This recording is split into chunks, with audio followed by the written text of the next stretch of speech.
आज नांदिया कला पर परम शक्ति फड़ापैन की कृपा से गोंडवाना विभाग में, क्योंकि इस क्षेत्र में ये लंबे अरसे बाद कोई कार्यक्रम आयोजित हुआ है, इस पर आज सभी अतिथिगण, माननीय अध्यक्ष जी, कार्यक्रम के कलाकार, इस गांव की जनता जनार्दन, छोटे बच्चे, माताएं बहनें और बुजुर्ग, आप सबको रावण साहू की ओर से हार्दिक सेवा जोहार पहुंचे।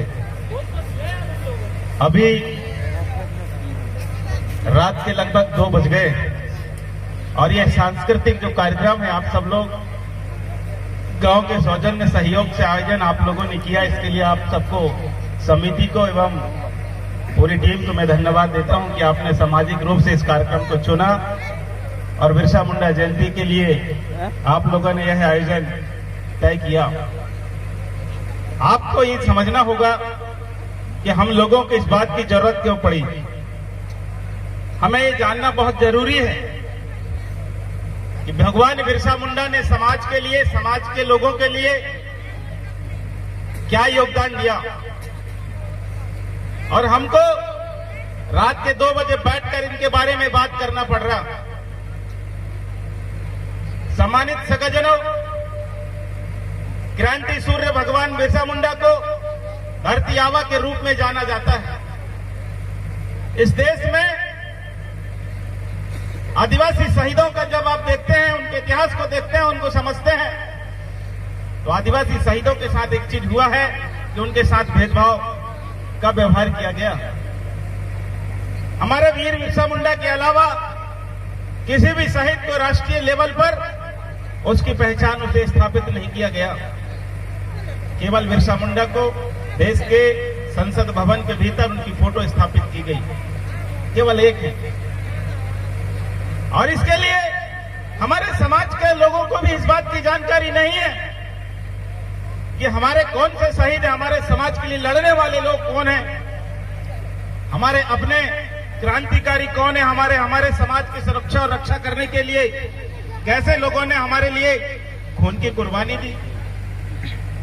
और ये बात हमको किताब के पन्नों में भी नहीं पढ़ाई जाती है। आपके साथ आपके शहीदों के बारे में, आपके पाठ्यक्रम में, आपके बच्चों को कॉलेज में, कैंपस में, किसी स्कूल के किताब में, किसी इतिहास में, किसी वेद में, किसी पुराण में आदिवासी शहीदों को स्थान नहीं दिया गया। आप सोच कर देखिए कि आपके साथ में क्या हो रहा है।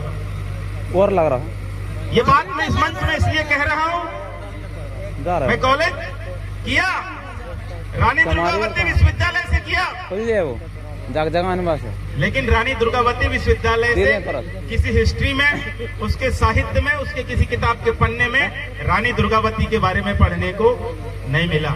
उठ जाए वो। मध्य प्रदेश की सरकार ये कहती है कि हमने आदिवासियों के लिए अर्जेंट ही लग रहा छिंदवाड़ा में यूनिवर्सिटी राजा शंकर शाह खोला, लेकिन राजा शंकर शाह यूनिवर्सिटी खोलने के बाद में इस गांव के बच्चे भी कॉलेज जाते होंगे, एमए कर रहे होंगे, कोई हिस्ट्री में, कोई ज्योग्राफी में, कोई सोशल साइंस में कर रहा होगा, लेकिन एक भी बच्चा बता दे मुझे कि राजा शंकर शाह यूनिवर्सिटी में, उसके सिलेबस में, उसके पाठ्यक्रम में हमको पढ़ाया जाता है कि राजा शंकर शाह, रघुनाथ शाह कौन थे। ये हमारे बच्चों को भी नहीं मालूम, ये हमारे समाज को भी नहीं मालूम। अगर आपको मालूम नहीं रहेगा अपने इतिहास के बारे में, तो आप कैसे गौरवान्वित महसूस करेंगे, बताइए। आपको अपने आका के बारे में नहीं मालूम, आपको अपने बाप के बारे में नहीं मालूम, और जिसे अपने बाप के बारे में नहीं मालूम होगा, उसे गौरवान्वित होना होगा उसको क्या। ये बात मैं इस मंच से इसलिए कह रहा हूं क्योंकि आदिवासियों को, गोंड समाज के लोगों को तक ये नहीं मालूम है कि हमारे शहीद कौन थे और कौन कौन थे, उन्होंने कौन सी लड़ाई लड़ी, हमारे लिए क्या किया। हमारे समाज की बात नहीं मालूम है। जब आपको नहीं मालूम रहेगा तो दूसरों को मालूम रहेगा क्या। आपको तो चिंता है किसान का नहीं है, कब दोबारा इस मंच में नाचने आएंगे। जो समाज की बात कर रहा है उसकी बात में सुनने में आपकी रुचि नहीं है। जो इतिहास के बारे में आपको नॉलेज होना चाहिए, जिससे हमारा सीना चौड़ा होगा, जिससे आने वाली नस्ल सुरक्षित होगी, आने वाले बच्चों को अच्छा भविष्य मिलेगा, वो आत्मसम्मान के साथ जी सकें, गौरव के साथ जी सकें, वो जानकारी आपको होना चाहिए। लेकिन आपका ध्यान उस तरफ नहीं है, आपका ध्यान केवल मटकने वालों पर है। ऐसा होगा तो समाज का कुछ होगा क्या? फिर भी मैं आपको इस मंच के माध्यम से धन्यवाद ज्ञापित कर रहा हूं कि बहुत अरसे बाद, मुझे नहीं मालूम दादा मरकाम कब आए थे क्योंकि मेरा उतना उम्र नहीं है, और इस मंच के माध्यम से आज नांदिया के लोगों ने यह तय किया कि समाज का कार्यक्रम होना चाहिए और उस समाज के कार्यक्रम में समाज के लोगों को बात करने के लिए बुलाना चाहिए। मेरे को कल रात को 10-11 बजे फोन गया और बताया गया कि उइके जी आपको आना है। बोले कहाँ आना है? बोले नांदिया आना है। मैं आश्चर्य हो गया क्योंकि इस इलाके में ये चमारी वाली जो पट्टी है, यहाँ पे गोंडवाना की ज्यादा बातें नहीं होती हैं, और इधर के जो हमारे गोंड समाज के भाई हैं उनको भी ज्यादा सभा सम्मेलन में हम लोग देखने को नहीं मिलते हैं। इधर के लोग ज्यादा जाते नहीं हैं। तो मैंने कहा मैं पक्का आऊंगा। मेरा दूसरा कार्यक्रम था, उसको छोड़ के इस कार्यक्रम में इसलिए आया कि मुझे बात करना है आप लोगों से। और इस बात के लिए एक और चीज, 25 साल पहले जब दादा मरकाम आए थे, झंडा लगा के गए थे। झंडा लगाने के लिए कोई जगह है बड़ा देव थाना के लिए? बनाए? नहीं बनाया हमारे लोगों ने। अब आप बताइए, आप नहीं बनाओगे तो कोई दूसरा बनाएगा क्या? आपका झंडा आपको लगाना पड़ेगा। सरपंच साहब यहाँ हैं? गए क्या? चले गए सरपंच साहब? फिर भी मैं कह रहा हूं, अगर आपने बड़ा देव थाना नहीं बनाया है तो मैं आपको इस पंचायत के माध्यम से मैं 50,000 रुपए की राशि बड़ा देव थाना बनाने के लिए दे रहा हूं। आप लोग समिति के लोग, गांव के लोग मुझे पंचायत के प्रस्ताव नक्शा खसरा दे दीजिएगा और आने वाले समय में और 50,000 रुपए देंगे, 1 लाख रुपए देंगे। और मैं अभी 50,000 रुपए आपको पंचायत के माध्यम से भेज रहा हूं कि आप अपने गांव में अपने समाज का जो देवठाना है, कम से कम उसको तो बना लीजिए। आप मुझे एक चीज बताइए, आप जिस इलाके में रहते हैं वहां हिंदू समाज रहता है, वो अपने बच्चों को बताते हैं, अपने समाज के लड़कों को बताते हैं, लड़कियों को बताते हैं, महिलाओं को लेके जाते हैं अपने मंदिर में, और वहां पे उनके धर्म के बातें होती हैं, वहां उसके झंडे के बारे में बात होती है, उनके साहित्य के बारे में बात होती है, और ये कहते हैं कि ये तुम्हारा रास्ता है, इसी धर्म को, इस झंडे को, इस देव को आपको मानना है।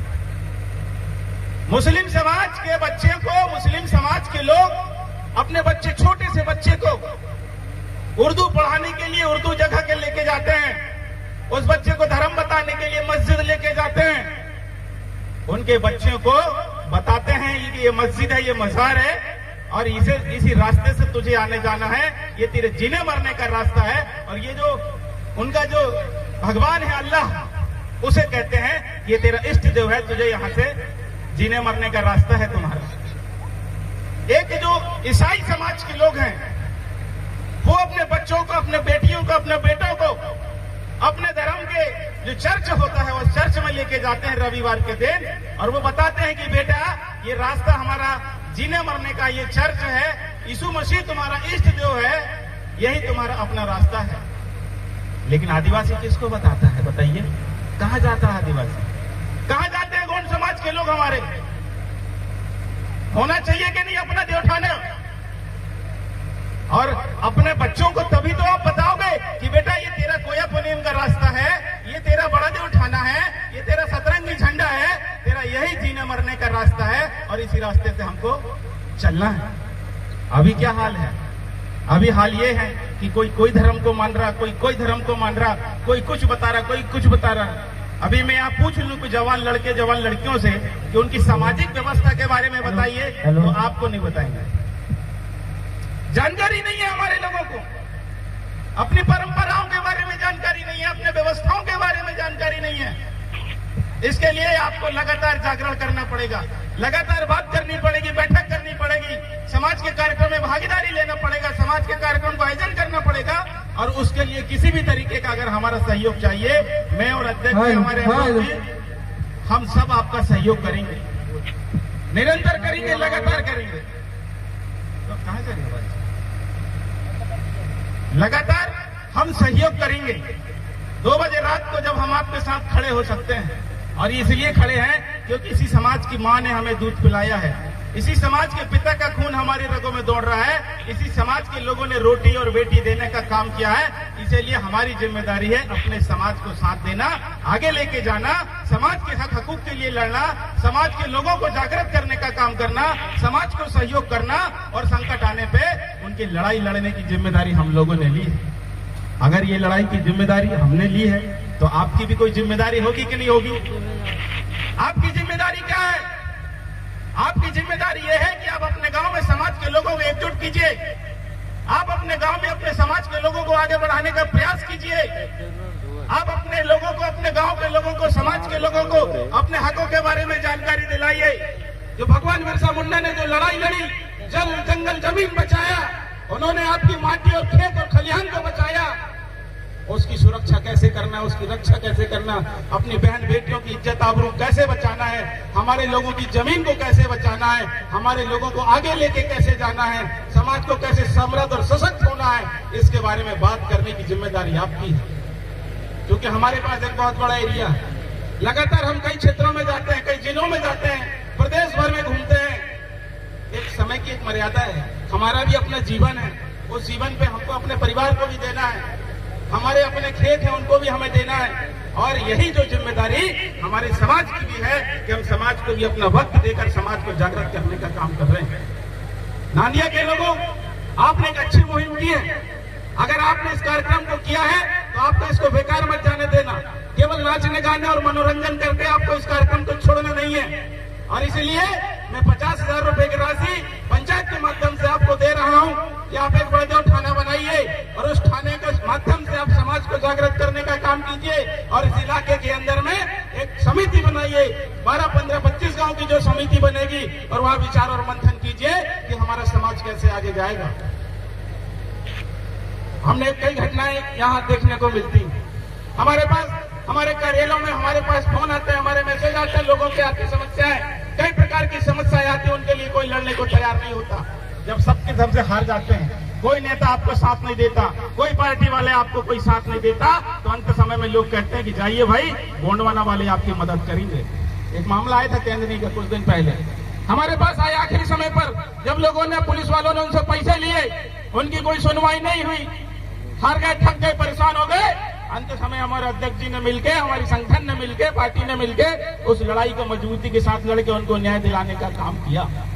आपकी सुरक्षा, आपकी जिम्मेदारी आपकी कोई और नहीं ले सकता। यही बात बिरसा मुंडा ने कहा था कि जो समाज अपना इतिहास नहीं जानता, जो समाज अपने इतिहास को नहीं जानता, वह नया इतिहास नहीं रख सकता। और इसीलिए उन्होंने जल जंगल जमीन की सुरक्षा किया था, इसीलिए कि आने वाला जो समाज है हमारा, आने वाली नस्ल है जो हमारी, वो मान सम्मान स्वाभिमान के साथ जी सके और उसके साथ कोई भेदभाव ना हो। लेकिन वर्तमान में क्या हो रहा है, हमारे बच्चे पढ़ नहीं पा रहे, हम अपने बच्चों को अच्छी शिक्षा नहीं दे पा रहे। पिछले दिनों मध्य प्रदेश सरकार की एक रिपोर्ट आई, उस रिपोर्ट में क्या आया कि आदिवासी क्षेत्रों के जो स्कूल हैं, 94,000 स्कूल बंद किए जाएंगे सरकारी। कहां पढ़ोगे, कहां पढ़ाओगे अपने बच्चों को, क्या होगा? देखिए, आपके पास तो खुद का कोई स्कूल नहीं है, समाज के नाम का कोई विद्यालय नहीं, विश्वविद्यालय नहीं है, समाज के लोगों ने खोला भी नहीं है, दूसरों के स्कूल में आप पढ़ने जाते हो, और ऊपर से अब सरकार भी कह रही है कि हम जो है मध्य प्रदेश के 94,000 सरकारी प्राथमिक और माध्यमिक लेवल के स्कूलों को बंद करेंगे, जिसकी रिपोर्ट आई है। आने वाले समय में धीरे धीरे बंद किए जाएंगे। प्राइमरी लेवल पर, माध्यमिक लेवल पर अभी देखेंगे जो बिल्डिंग है, वो सारी की सारी बिल्डिंगें टूट रही हैं, जर्जर हो गई हैं, गिर रही हैं, लेकिन नई बिल्डिंग स्वीकृत नहीं हो रही है। आप यहीं से निकले, इसी गांव की बिल्डिंग देखो, पटार की देख लो, सकरू टोला की देख लो, उधर देवगा, गोनी, बरवसपुर, या जितना इलाका आपका है इधर गोरखपुर तरफ जाके नई कहीं बिल्डिंग नहीं बन रही। हम लोग प्रशासन के भीतर हैं, इसके बावजूद भी हमको भी, हम लिख लिख के आवेदन देके परेशान हो गए कि आदिवासी क्षेत्रों के जो स्कूल हैं, जो जर्जर भवन है, जो टूट रहे, गिर रहे हैं, उनको बनाओ। सरकार कहती है हम शहर में बनाएंगे, गांव में स्कूल। अब नए वाले स्कूल गांव में नहीं बन रहे, शहर शहर में बन रहे। क्या होगा आपका, कैसे विकास होगा आपका? आपको तो ध्यान ही नहीं है उस तरफ। आपको तो आपस में लड़ने में मजा आता है, परिवार में लड़ने में मजा आता है, इसकी उसकी चुगली करने में मजा आता है, चुनाव में वोट बेचने में मजा आता है, दारू मुर्गा में मजा आता है, और खाली समय रहे तो मड़ई मेला दंगल घूमने में मजा आता है। हमारे लोगों को ये चिंता नहीं है कि आने वाला भविष्य का बच्चा का हमारा क्या होगा, हमारा बेटा बेटियों का क्या होगा, हमारी रक्षा सुरक्षा कैसे होगी, इसकी आपको कोई चिंता नहीं है साथी। आपको विकास आपका करना है। जितन दशरथ मांझी ने एक फिल्म में बोला है, द माउंटेन एक फिल्म है, उस फिल्म में दशरथ मांझी ने क्या बोला कि जनता सरकार के भरोसे ना रहे, क्या पता सरकार हमारे भरोसे बैठी हो। क्या बोला मध्य प्रदेश का मुख्यमंत्री ने अभी पत्र लिखता है केंद्र सरकार को, मोहन यादव लिखते हैं कि मध्य प्रदेश सरकार धान और गेहूं की खरीदी नहीं करेगी। मालूम है ये बात? मध्य प्रदेश सरकार ने केंद्रीय मंत्री को पत्र लिखा पिछले 4 दिन पीछे कि मध्य प्रदेश की जो शासन है वो गेहूं और धान नहीं खरीदेगी। मतलब सरकार को किसानों की चिंता नहीं है, और किसानों की चिंता इसलिए नहीं क्योंकि उसको आदिवासियों की भी कोई चिंता नहीं है। एक और रिपोर्ट आई, हमने उसको पढ़ा। विगत 3 साल में 1,25,000 करोड़ रुपया खर्च हुआ आदिवासियों के ऊपर। सरकार क्या बोल रही है कि 125 लाख करोड़ रुपया, तुम अनुमान नहीं लगा सकते, इतना खर्च कर दिया मध्य प्रदेश सरकार ने आदिवासियों के ऊपर। हमको 1500 की जरूरत नहीं है। हमारे बजट के ऊपर हमारे प्रत्येक परिवार को 1-1 करोड़ रुपए दिया जा सकता था, लेकिन ये जो सरकार है आपका पैसा को भी कार्यक्रम, आयोजन, सभा, सम्मेलन, मीटिंग, सिटिंग दुनिया भर के में खर्च कर रही है। इसका मतलब ये कि वो आपको ध्यान नहीं रख रही है। आप बड़ा ध्यान रखते हो सरकार का, हमारी बहनों को बड़ा सरकार का ध्यान है, बड़ी चिंता है, हमारे लोगों को भी बड़ी चिंता सरकार की। सम्मानित साथियों, आपको अपनी चिंता करना है, सरकार की चिंता करने की जरूरत नहीं है। इसलिए मैं समाज के लोगों से कहना चाहता हूं, आपको अपने रास्ते तैयार करने पड़ेंगे, आपको अपने साधन संसाधन तैयार करने पड़ेंगे, आपको अपने संगठन तैयार करना पड़ेगा, आपको अपनी ताकत तैयार करनी पड़ेगी, आपको अपनी शक्ति का निर्माण करना पड़ेगा, जहां पे आप सुरक्षित महसूस कर सको, जहां पे आप मान सम्मान के साथ जिंदगी जी सको, जहां आपका स्वाभिमान बढ़े, आप आने वाली जो पीढ़ी है, जो बच्चे हैं, हमारा जो भविष्य है वो सुनहरा हो, समृद्ध हो, सशक्त और मजबूत हो, ताकि ये समाज को गौरव के साथ देखा जा सके। आज हमको आसानी से बोल दिया जाता, आदिवासियों को अकल नहीं, आदिवासियों को दिमाग नहीं है, आदिवासियों को साफ सफाई नहीं रखते वो लोग, कई तरीके की लज्जित भाषा हमारे सामने किया जाता है। आजकल तो वो बात बंद हो गई, नहीं तो पहले बोलते थे कि सड़क सुधर गई लेकिन गौड़ नहीं सुधर गई। हमने कई लोगों को सटाई किया, मारा, पीटा कि साले दोबारा ऐसा मत बोलना। आज ऐसा बोलना बंद हो गया। ये ताकत आपके अंदर भी आनी चाहिए, ये हमारी बेटियों के अंदर, हमारे बेटों के अंदर, हमारे नौजवानों के अंदर ये ताकत आनी चाहिए कि हम समाज की सुरक्षा करने के लिए मर मिटने को तैयार हैं। ऐसा मैं आपसे गुजारिश और निवेदन करता हूँ, आने वाले समय में हम बैठेंगे आपके साथ, क्योंकि बहुत सारी बातें मंच से शेयर नहीं की जा सकती, और कुछ समय बाद लगातार हम आपके साथ बैठेंगे। आप जब चाहेंगे, जैसा चाहेंगे, मैं, हमारी पूरी टीम आपके साथ रहेगी। आज का जो कार्यक्रम है, ओस गिर रहा, ठंडी बहुत ज्यादा है, हमें भी ठंडी लग रही है। हमने कहा हम आपके साथ हैं, आप समाज के साथ रहिए, समाज को मजबूत कीजिए, एकता के साथ रहिए। इन्हीं सब निवेदन और आवेदन के साथ में जब भी आपको कोई दिक्कत परेशानी आती है, हम आपके साथ हैं। रावण साहू इके का हार्दिक सेवा जोहार।